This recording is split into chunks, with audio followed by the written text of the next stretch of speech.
President said many times, we're inspired by the spirit of American businesses. I was at a distribution center for Walmart today in Southern Virginia, and I saw the way this company that literally has already hired thousands of people. These workers are coming to work, the truck drivers are coming to work, farmers are working in the field.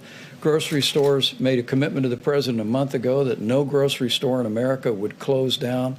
The food supply is strong. We're getting food on the table of every American. But it's because the president went to these leaders and said, we need you to step up and do your part. We engaged health insurance executives early on in this process to waive copays on coronavirus testing. And because of the engagement, and frankly, because of that patriotic and compassionate spirit that's being reflected, we've already seen two of the largest insurance companies in the country announce that they're going to be providing full coverage, free of charge, for coronavirus treatment. I fully expect, I think as the president does too, that we'll see more of that for people that have insurance. We'll continue to provide flexibility for Medicaid for people that don't have insurance. And we'll make sure that Medicare has the flexibility to meet this moment. For seniors, when we remember that seniors with underlying health conditions are the most vulnerable to serious outcomes from the coronavirus. But we'll get through this using the full weight of the federal government and the full strength of the American economy. John, I think it's a very fair question, though, and it's something we're really going to look at because it doesn't seem fair.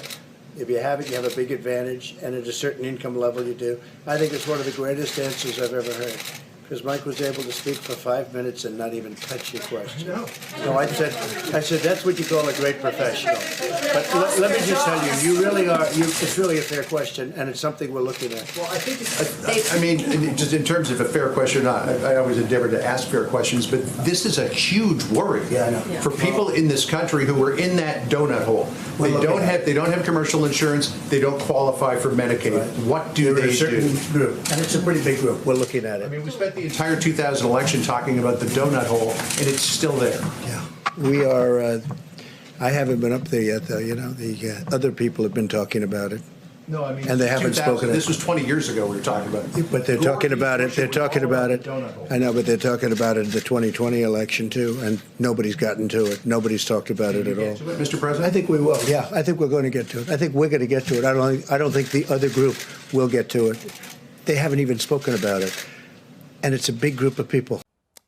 Hello, YouTubers. If you're watching this, it means you've checked out our channel, so thank you. Now do me a favor, subscribe by clicking on that button down there. Click on any of the videos to watch the latest interviews and highlights from MTP Daily and MSNBC. You can get more Meet the Press content every morning in the First Read newsletter. If you're tired of content that you don't know anything about where it came from, you don't have to have that problem with us. NBC News, MSNBC, MTP, and the Meet the Press mindset right here for you on YouTube. Subscribe now.